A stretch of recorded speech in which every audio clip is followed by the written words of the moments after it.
Hola, hola, ¿cómo están chicos, chicas? Bueno, vamos este, a ver este laboratorio, ¿ah? Este laboratorio, el número 7, fotometría de llama, ¿no? Acá tenemos determinación de sodio y de potasio por fotometría de llama, ¿no? Esta, esta técnica espectrofotométrica que se le llama, es una técnica de emisión. Es una técnica de emisión. Lo que vimos antes era de absorción y esto es de emisión, ¿sí? En la técnica de espectrofotometría UV visible, ¿no? Se estudió, bueno, acá ya me explico un poquito qué es lo que vimos antes. Se estudió la determinación de la concentración de sustancias en soluciones mediante lo que es la absorbancia de la energía radiante, ¿sí? El fundamento casi siempre el mismo, ¿no? Se hace incidir luz sobre una muestra, parte de esa luz es absorbida por la muestra y lo que no es absorbida sale sin ser absorbida, que es la luz transmitida. Bueno, si el aparato me mide la luz que fue absorbida, es un espectro de absorción, como lo que pasa con UV visible, con lo que pasó con turbidimetría, que en realidad es una dispersión de la luz en la turbidimetría. Pero acá, en este caso, la fotometría de llama es una espectroscopía de emisión, donde lo que pasa acá es lo siguiente. La llama, ¿no es cierto? Lo que la llama genera justamente, hacia la llama llega la muestra, esa muestra justamente se atomiza, ¿no es cierto? O sea, las moléculas se transforman en átomos, se disocian, ¿no?, en átomos, y esos átomos se excitan, o sea, algunos átomos se excitan, y cuando se excita está muy poquito tiempo en el estado excitado, cuando vuelve al estado fundamental emiten energía en forma de luz. Entonces, esa es la luz que el aparato mide, la luz que fue emitida, ¿no? Por eso se llama un espectro de emisión. Y esa cantidad de luz emitida va a depender de la cantidad del analito que tengamos en la muestra, ¿ah? Entonces ahí tenemos el fundamento de eso, ¿ah? Y acá justamente me muestran en una esquemita lo que le estoy diciendo. Cuando es un espectro de absorción, fíjense en que ahí estamos en un estado fundamental, absorbe energía y pasa a un estado excitado, ¿no? O sea que el aparato mide esa cantidad de luz que fue absorbida para excitarse, y eso es un espectro de absorción. Ahora, una vez que se excitó, ¿no es cierto?, por la llama, por ejemplo, cuando vuelve al estado fundamental, emite energía en forma de luz, y eso es lo que se conoce como espectro de emisión. Eso es lo que me están mostrando los dibujitos ahí. Bueno, entonces la fotometría de llama, dice, se usa de rutina en la determinación de metales alcalinos que son fácilmente excitables, ¿no? Y bueno, y por lo tanto se requiere una llama de bajas temperaturas, ¿no? Aproximadamente de 1800 grados centígrados. ¿Y eso cómo se alcanza? Utilizando el gas propano o el gas natural, que se le llama, como combustible, y el aire como agente oxidante, como gas oxidante, ¿eh? Se utiliza comúnmente en los laboratorios de análisis clínico para la determinación tanto de sodio, potasio, litio, calcio en líquidos biológicos, qué sé yo, en líquidos cefalorraquídeos, en, en la sangre, por ejemplo. Además de su uso, dice, en la determinación de sodio y potasio en el laboratorio de control de calidad de agua también se lo utiliza, ¿no? Es un método cuantitativo, ¿sí? Fundamentalmente cuantitativo, ya que se determina la concentración de un analito justamente por medida de intensidad de emisión. O sea, cumple con la ley de Lambert-de Beer también, o sea que cuanto mayor sea la concentración del analito, mayor va a ser la emisión de luz, ¿sí? La intensidad de la emisión y la concentración tienen una relación similar a la expresión de la ley de Beer, con la absorbancia y la concentración. Por lo tanto, los métodos de trabajo son lo mismo, ¿ah? Se utilizan los mismos métodos de trabajo para para hacer este análisis. Es una técnica que usa un equipo simple llamado fotómetro de llama, y que es lo que está representado acá. Acá tenemos la representación gráfica de eso. Tenemos, por ejemplo, en la parte más baja, el aire más el gas natural, ¿no es cierto? Ahí está el comburente y combustible, entran, ¿no es cierto?, por una zona. Después, por otro lado, está la solución de cloruro de sodio en la muestra. Eso se atomiza, ¿no? Eso se atomiza justamente a este mechero. Y por supuesto salen todas estas gotitas, ¿no es cierto?, junto con la muestra hacia la llama, y ahí en la llama se genera justamente primero la atomización, o sea, las moléculas se transforman en átomos, y después la excitación, ¿no? El átomo de sodio pasa de un estado fundamental a un estado excitado. Cuando vuelve al estado fundamental, emite energía en forma de luz. Esa es la luz que sale, pasa por un filtro. Ahí dice 589 nanómetros, porque esa es la longitud de onda para el sodio, por ejemplo, ¿ves? Y de ahí, bueno, llega un detector, que es un fotomultiplicador, ¿no? Y eso lo transforma en lo que sería la intensidad de emisión, ¿sí?, que aparece en el display. Bueno, en eso consiste el fundamento acá. Bueno, ¿y qué me dice acá? A ver, la teoría le dice: la muestra en solución se aspira, dice, por un capilar, es lo que está abajo, y pasa por un sistema nebulizador a una cámara de premezcla, en donde se forma un aerosol fino que llega al mechero. Para formar el aerosol, dice, las gotitas de líquido de la muestra se mezclan con el combustible gaseoso y con el comburente, con el oxidante.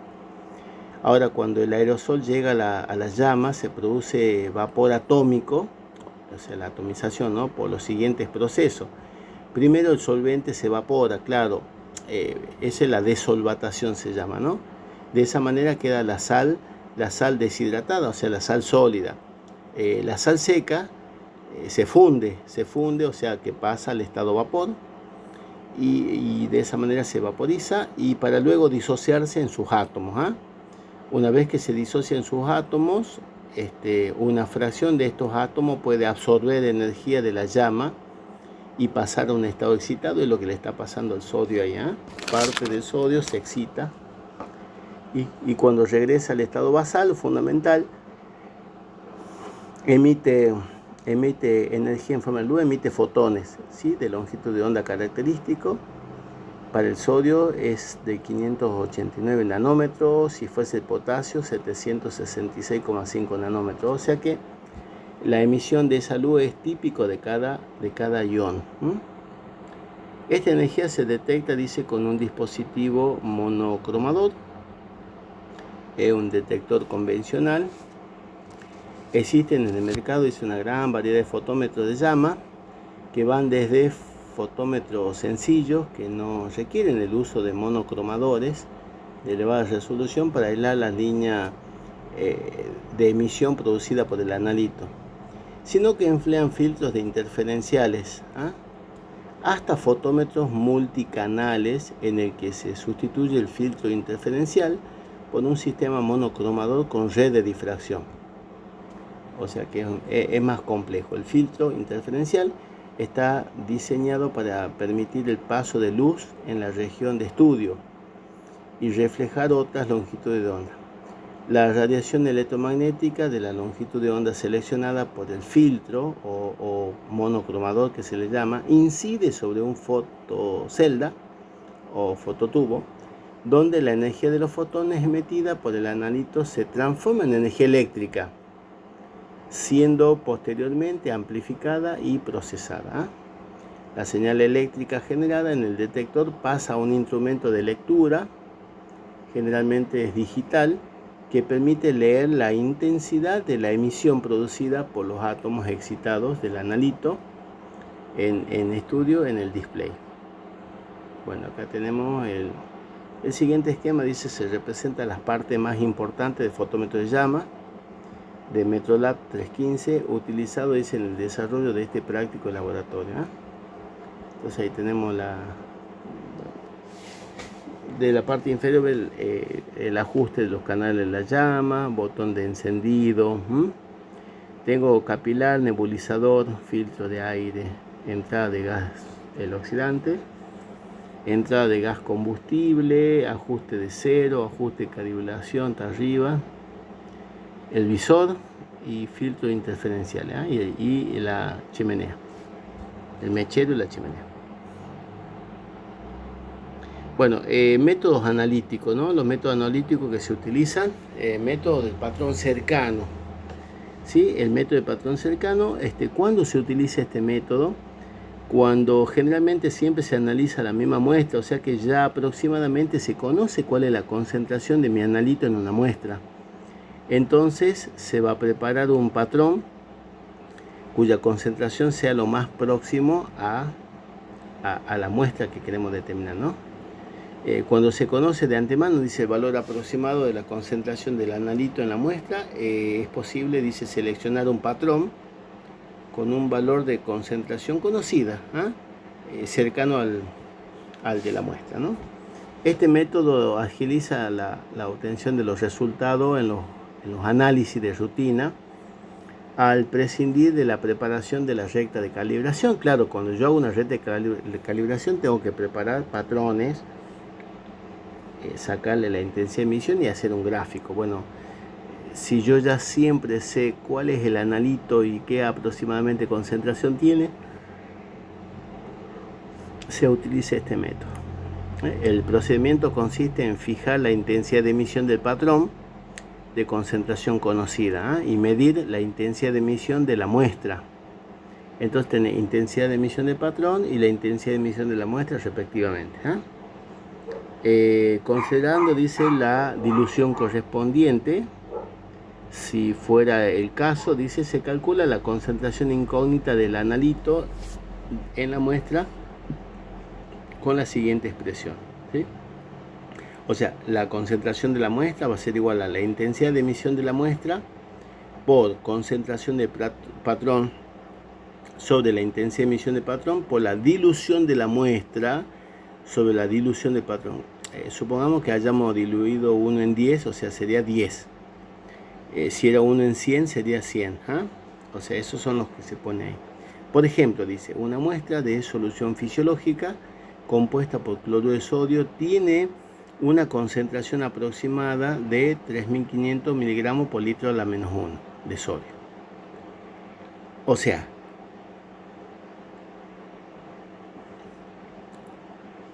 bien, para entrar en el rango de lectura del fotómetro Metrolab 315 se debe realizar una dilución 1 en 1000, obteniendo una concentración de 3,5 miligramos por litro al menos 1 de sodio.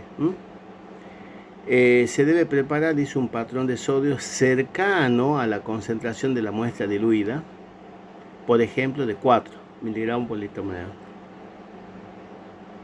que se puede obtener, dice, a partir de la dilución 1 en 250 de un patrón comercial de 1000 miligramos por litro al menos 1. ¿Sí? Bueno, y como ya tenemos, reemplazamos y hacemos los cálculos. Bueno, y acá tenemos una serie de ejercicios. Se quiere determinar, dice, la concentración de sodio expresada en miligramos por litro a la menos 1 en una muestra de solución fisiológica por fotometría de llama, para la cual, dice, se usará el método patrón cercano. La etiqueta del producto, dice, indica que posee una concentración de 154 mil equivalentes por litro a la menos 1 de sodio. Expresar este dato en miligramos por litro a la menos 1. Bien, ese es un punto ahí que se tiene que resolver.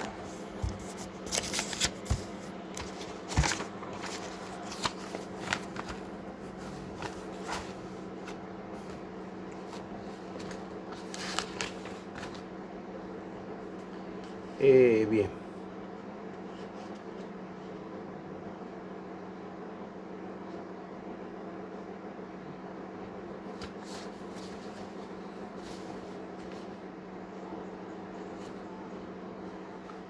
Ajá, acá está. Sí, acá no tengo el problemita. Para que nosotros pasemos de mili equivalente por litro a la menos 1 a miligramos por litro a la menos 1, se multiplica por el peso atómico. A los mil equivalentes por litro a la menos 1 lo multiplico por el peso atómico y por supuesto el peso atómico en miligramos, ¿no? O sea, pero no cambia, porque son mil equivalentes, miligramos, es el peso atómico básicamente, en ese caso del sodio, o sea que sería 154, lo multiplico por 23 y me da 3.542 miligramos por litro a la menos 1, eso me daría el A. Después le paso justamente los ejercicios, ¿no? Y el B me dice así, el B me dice, hacer los cálculos para preparar 500 mililitros de una solución patrón de concentración igual a 1000 miligramos por litro de sodio a partir de cloruro de sodio sólido para análisis, ¿no? Y ahí me dan la masa atómica del sodio 23, la masa molecular de cloruro de sodio 58,5. Indicar, dice, el procedimiento para su preparación especificando en qué balanza se pesa. Entonces, el tema es el siguiente.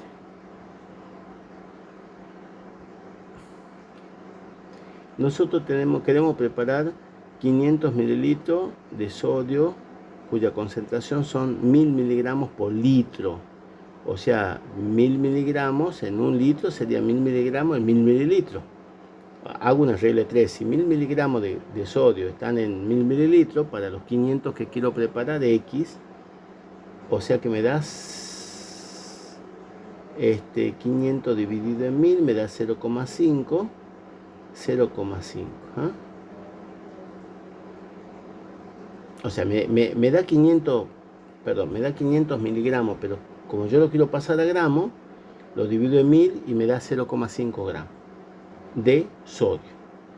Entonces, nosotros sabemos que un peso atómico de sodio, 23 gramos de sodio, están contenidos en 58,5 gramos de cloruro de sodio, que es el peso molecular.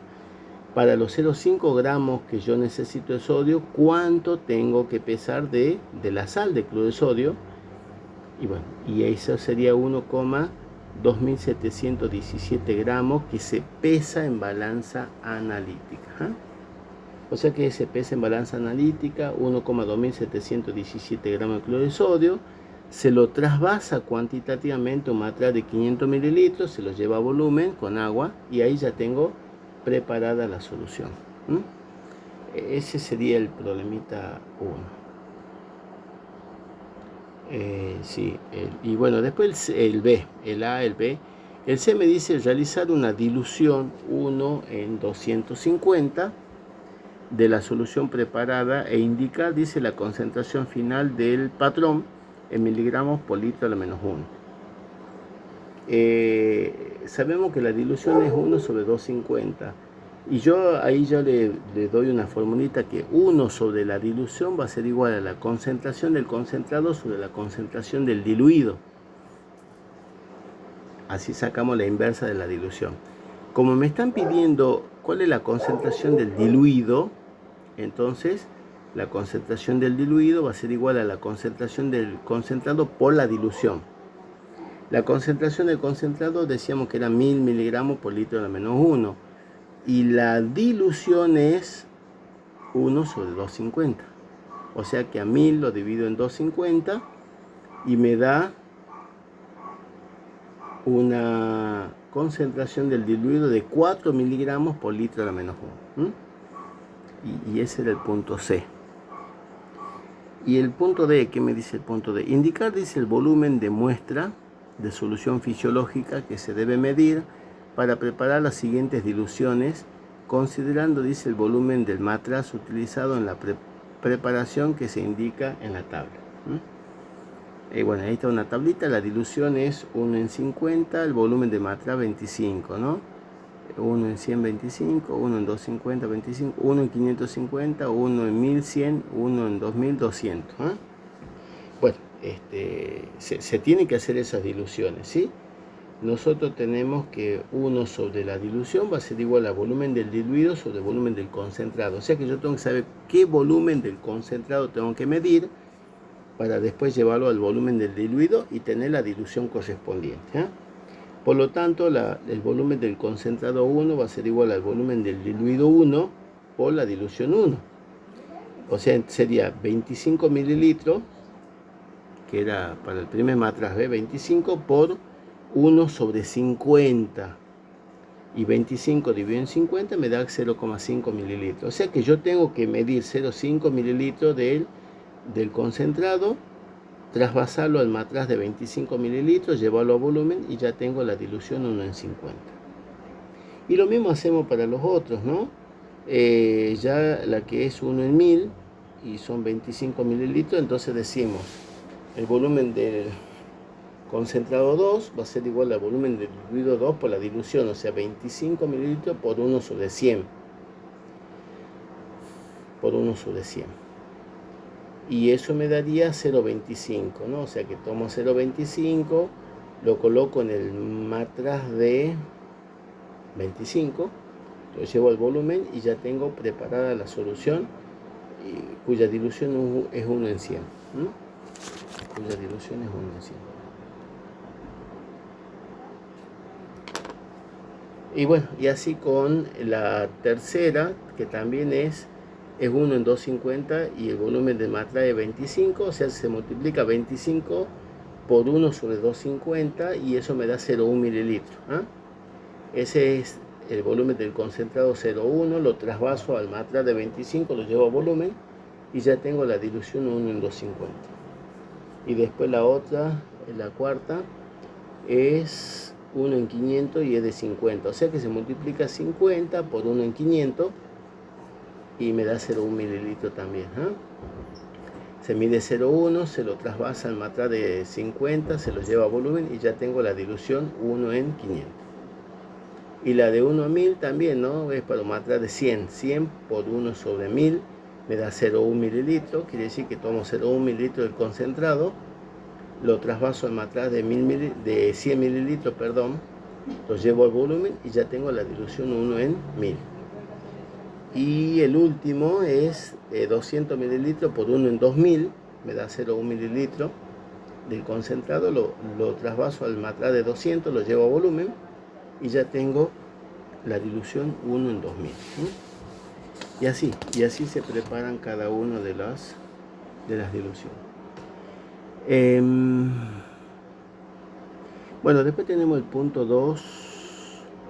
Me dice, se controla, dice, el contenido de sodio en una muestra de solución fisiológica que tiene una concentración aproximada de 3500 miligramos por litro al menos 1. Bien. Para la determinación se utiliza el método del patrón cercano, para lo cual se dispone de un patrón de sodio de 1000 miligramos por litro al menos 1.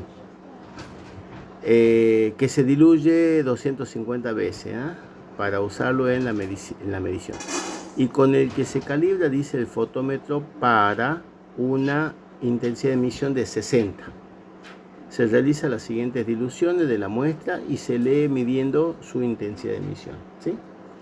Entonces, nosotros tenemos la concentración de la muestra aproximadamente 3500 miligramos por litro menos 1. La concentración del patrón 1000 miligramos por litro menos 1 y la dilución del patrón es 1 en 250. Y bueno, y se sabe que la intensidad de emisión del patrón nos dio 60, ¿sí? Nos da 60, porque el dato que nos está diciendo. Entonces, cuando a mí me dan esta tablita, yo siempre tengo que buscar que la intensidad de emisión de la muestra sea lo más próximo a la intensidad de emisión del patrón. La del patrón era 60, entonces me fijo cuál está cerca de 60, ¿ves? Fíjense que la dilución 1 en 50, LE significa lectura excedida, o sea, no se puede medir nada porque está muy concentrado. Después también el 1 en 100, lectura excedida, ya el 1 en 250 ya hay un valor, 140, después uno en 500, 104, uno en 1052 y uno en 2015. Bueno, lo más cerca a 60 es 52. O sea que eso es lo que se tiene en cuenta. La dilución de la muestra 1 en 1000 para que su concentración sea 52. Entonces aplicamos la fórmula donde dice la concentración de la muestra va a ser igual a la intensidad de emisión del patrón, de la muestra, por la concentración del patrón sobre la intensidad de emisión del patrón por la dilución de la muestra sobre la dilución del patrón. Bueno, y ahí reemplazamos. La intensidad de emisión de la muestra dijimos que era 52. La concentración del patrón era 1000 equivalente por litro al menos 1. La intensidad de emisión del patrón es 250, ¿sí? Y después la dilución de la muestra nos dio 1000 y la dilución de patrón no se diluyó el patrón. Y bueno, hacemos el cálculo y me da 3467 miligramos por litro a la menos 1. Esa es la concentración de la muestra. Bien.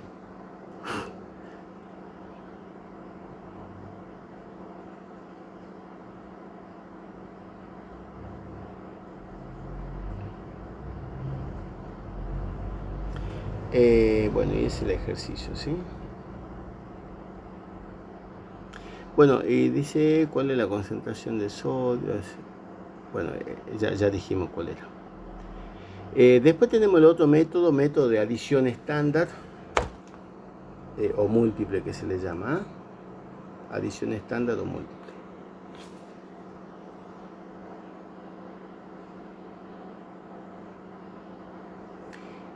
Bueno, es muy parecido. Cuando se utiliza el método de adición estándar múltiple es cuando la matriz es compleja, ¿no? Cuando se tiene una matriz es compleja, no se puede eliminar los interferentes.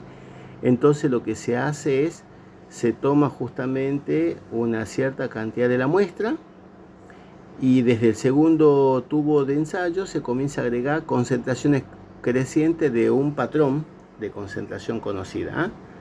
Y de ahí con eso se grafica una curva patrono de calibración, se hace el análisis de regresión y se tiene la mejor recta, ¿no? Y una vez que se tiene la mejor recta, con esa recta se puede calcular la concentración de la muestra, donde se saca la intensidad de emisión de la muestra, se toma el doble, como está en el gráfico, ¿ves? Se toma el doble, se interpola y después se baja y ya se sabe cuál es la concentración de la muestra del gráfico. O se extrapola hasta 0 de intensidad de emisión y donde corta el eje de las X, esa sería la concentración de la muestra, ¿no? O sea, cualquiera de las dos formas que se haga está bien. Esa es la forma para determinarlo en forma gráfica. Y en forma analítica es utilizando esta formulita.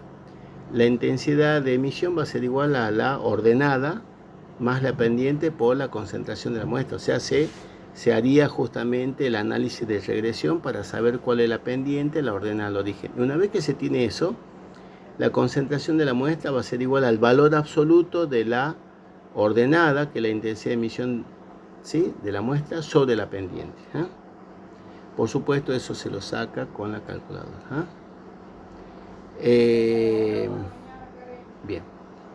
Así se saca, ¿no? O, bueno, concentración de la muestra y la intensidad de emisión. O sea, si yo hago el cociente entre la intensidad de emisión, que sería la ordenada y la pendiente, bueno, ahí ya tenemos nosotros ese valor, ¿no?